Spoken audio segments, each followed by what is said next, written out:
আজকে সকালবেলা করেছিলাম হচ্ছে আলু ভর্তা। তো ডিম দিয়ে আলু ভর্তা কার কার ভালো লাগে বলো?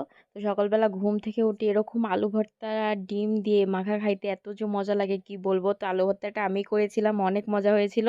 আর এত সুন্দরভাবে গরম গরম কাঁচা সরিষার তেল দিয়ে আলু ভর্তা। তো সকালবেলা আলু ভর্তা আর ডিম দিয়ে হচ্ছে নাস্তা করেছিলাম।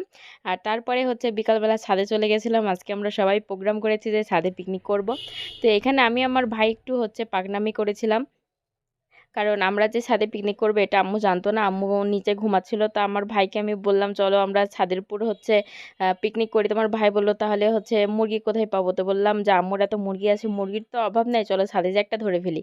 তো যেই বলা সেই কাজ, ছাদে এসে সুন্দর মতো একটা মুরগি ধরে ফেললাম।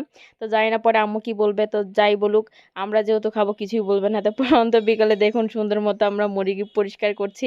তো মুরগি কিন্তু আম্মুকে দিয়েই পরিষ্কার করাচ্ছি, কারণ আম্মু ঘুম থেকে উঠে ছাদে এসে আমাদেরকে বলছিল এটা কি করছো তোমরা। তো যাই হোক, পরে আর তেমন কিছু বলেন নাই, তো বলছে ঠিক আছে তোমরা মজা করছো, পিকনিক করো।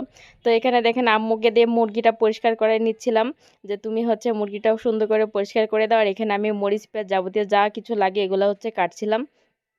তো এগুলো কাটা শেষ করে আম্মু আমাকে বললো যে হচ্ছে মুরগিটা তুমি কেটে ফেলো। তো কোনো সমস্যা নেই, আমি করে ফেলছি। আর এটা হচ্ছে বাড়ির দেশি মুরগি ছিল। তো দেখুন কতটা বড় হয়েছে। আমার আম্মুর কিন্তু অনেক গাদি গাদি মুরগি আছে, সাথে আমার আম্মু কবিতর আরও অন্যান্য কিছু অনেক কিছু পালিত। তো মুরগিটা দেখুন আমি সুন্দর মতো কেটে নিচ্ছি। আর মুরগিটার এত পরিমাণ তেল ছিল, আর আমার কিন্তু চামড়ি বড় বড় অনেক ভালো লাগে, এর জন্য আমি মুরগিতে মাংসে হচ্ছে চামড়ি রেখে দিয়েছি। আর আম্মু কিন্তু অনেক কষ্ট করে মুরগিটা পরিষ্কার করে দিয়েছে, কারণ এই চামড়ি পরিষ্কার করতে কিন্তু অনেকটাই লেট হয়। আর অনেক দিন পর আমরা ভাবলাম ছাদে যে অনেক মজা করে পিকনিক করব, তো অনেক অনেক মজা হবে। তো ভিডিওটি দেখুন সবাই লাস্ট পর্যন্ত। আর আমি হচ্ছে ফুড লাভার খাদিজা, তো সবাই আমার চ্যানেলটি অবশ্যই সাবস্ক্রাইব করে দেবেন। আর ভিডিওটি ভালো লাগলে অবশ্যই একটা লাইক আর কমেন্ট করতে ভুলবেন না। তো দেখুন মুরগিটা ছাদের উপর যেহেতু পানির ব্যবস্থা ছিল, তো ছাদের পানি দিয়ে সুন্দর মতো ট্যাপের পানি দিয়ে আমি হচ্ছে মুরগিটা সুন্দর করে ধুয়ে নিলাম। আর এখানে দেখুন আমার ভাই কত সুন্দর একটা চুলা তৈরি করছে। তো চুলাটা ধরতে কিন্তু অনেক সময় লাগছে। তো দুইটা ইট দিয়ে শুধু হচ্ছে পিকনিকের মতো করে একটা হচ্ছে চুলা বানাই দিছে আমার ভাই। আর এখানে দেখুন সব কিছু নিয়ে চলে এসেছি। তো এবার আমি রান্না শুরু করছি। আর আমাদের ছাদের উপরে এক্সট্রা কোনো চুলা ছিল না, এর জন্য হচ্ছে আহ, এই ইট দিয়েই হচ্ছে চুলাটা তৈরি করা হয়েছে। তো এখানে দেখুন মাংসটা রান্না করব, মশলাটা কষাইতে কষাইতে কিন্তু প্রায় সন্ধ্যা নেমে এসেছে। তো এখানে আমি মশলাটা সুন্দর মতো কষাই নিয়েছি। আর এর মধ্যে আমি কিছু হচ্ছে শুকনো মরিচ দিয়েছি। শুকনো মরিচ কিন্তু আমার খাইতে অনেক ভালো লাগে। আর মুরগির মধ্যে হচ্ছে আমি কিছু আলু দিয়েছি, কারণ আলু ছাড়া আমার কিন্তু কোনো মাংসই তেমন ভালো লাগে না। তো আমার মতো কে কে আলু লাভার আছে অবশ্যই কমেন্ট করে জানাবা। আর এখানে দেখো আমি মশলাটা সুন্দর মতো কষাই নিয়ে তারপরে আমি হচ্ছে মাংসগুলো দিয়ে দিলাম। আর এখানে কিন্তু আমার ভাই, আমার মেয়ে, আম্মু সবাই ছিল আমাদের পরিবারের। তো ছাদের উপর সবাই একসাথে পিকনিক করছে, অনেক কিন্তু মজা হয়েছে সেদিন। আর অনেক গল্পগুজব করেছি আর হচ্ছে রান্না করেছি। তো এখানে মাংসটা সুন্দর মতো আমি উল্টাপাল্টা করে দিয়ে হচ্ছে তারপর হচ্ছে মাংসটা কষাবো। আর চুলাটা কিন্তু যত সুন্দরভাবে এখন জ্বলতেছে সব সময় কিন্তু জ্বলে নাই, যেহেতু ছাদের উপর মানে সিমুতে দুটা হচ্ছে ইট দিয়ে যেহেতু চুলা তৈরি করেছে, অনেক কিন্তু ধোয়া হচ্ছিল বারবার, আর অনেক কষ্ট হয়েছে।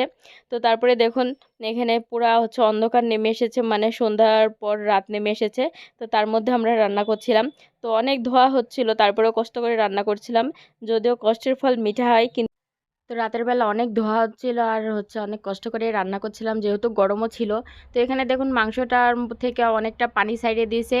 আর তারপর হচ্ছে আবার ঢাকনা দিয়ে ঢেকে ঢেকে সুন্দর করে রান্না করছে। আর এখানে আম্মু আমাকে বারবার বলতেছিল তো কখন রান্না হবে।